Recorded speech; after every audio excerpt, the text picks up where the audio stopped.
छोटी बहू ने बताया कि जब रात के आखिरी प्रहर महिंद्रा आता है तो उसके बाल गीले होते हैं, जिनमें से पानी टपक रहा होता है। चतुर वीसलदे ने बहू को हिदायत दी कि आज उसके बालों के नीचे कटोरा रख, उसके भीगे बालों से टपके पानी को इकट्ठा कर मेरे पास लाना। बहू ने यही किया और कटोरे में एकत्र पानी वीसलदे के सामने हाजिर किया। वीसलदे ने पानी छककर कहा, यह तो काक नदी का पानी है, इसका मतलब महिंद्रा जरूर मूमल की मेंढी में उसके पास जाता होगा। महिंद्रा की 7 पत्नियों को तो मूमल का नाम सुनकर जैसे आग लग गई। उन्होंने आपस में सलाह कर यह पता लगाया कि महिंद्रा वहां जाता कैसे है। जब उन्हें पता चला कि महिंद्रा चीतल नाम के ऊंट पर सवार हो मूमल के पास जाता है, तो दूसरे दिन उन्होंने चीतल ऊंट के पैर तुड़वा दिए ताकि उसके बिना महिंद्रा मूमल के पास ना जाने पाए। रात होते ही जब रामू राय का चीतल लेकर नहीं आया तो महिंद्रा उसके घर गया। वहां उसे पता चला कि चीतल के तो उसकी पत्नियों ने पैर तोड़वा दिए हैं। तब उसने रामू से चीतल जैसा दूसरा ऊंट मांगा। रामू ने कहा, उसके टोले में एक तेज दौड़ने वाली एक टोरडी छोटी ऊंटनी है तो सही, पर कम उम्र होने के चलते वह चीतल जैसी सुलझी हुई व अनुभवी नहीं है। आप उसे ले जाइए, पर ध्यान रहे उसके आगे चाबुक ऊंचा ना करे। चाबुक ऊंचा करते ही वह चमक जाती है और जिधर उसका मुंह होता उधर ही दौड़ना शुरू कर देती है। तब उसे रोकना बहुत मुश्किल है।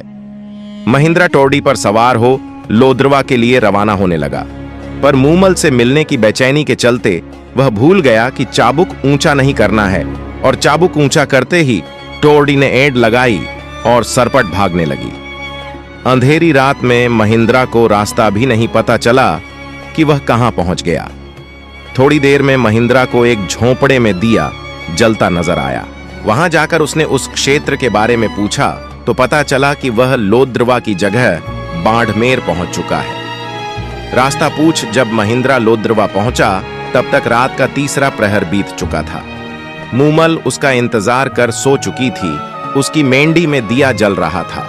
उस दिन मूमल की बहन सुमल भी मेंढी में आई थी। दोनों की बातें करते करते आंख लग गई थी। सहेलियों के साथ दोनों बहनों ने देर रात तक खेल खेले थे। सुमल ने खेल में पुरुषों के कपड़े पहन पुरुष का अभिनय किया था और वह बातें करती करती पुरुष के कपड़ों में ही मूमल के पलंग पर उसके साथ सो गई। महिंद्रा मूमल की मेंढी पहुंचा। सीढ़ियां चढ़ जैसे ही मूमल के कक्ष में घुसा और देखा कि मूमल तो किसी पुरुष के साथ सो रही है। यह दृश्य देखते ही महिंद्रा को तो लगा जैसे उसे एक साथ हजारों बिच्छुओं ने काट खाया हो।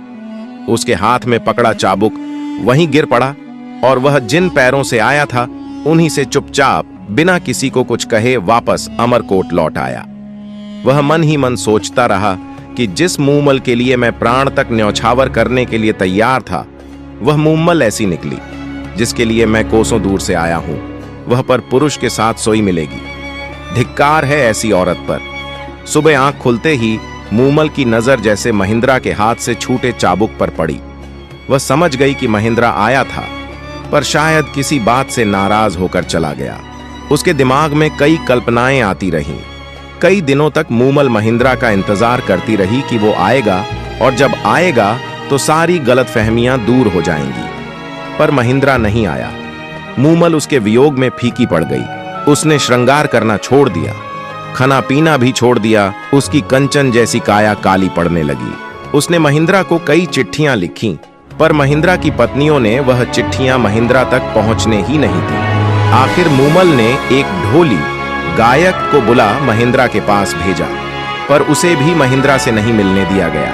पर वह किसी तरह महिंद्रा के महल के पास पहुंचने में कामयाब हो गया और रात पड़ते ही उस ढोली ने मांड राग में गाना शुरू किया।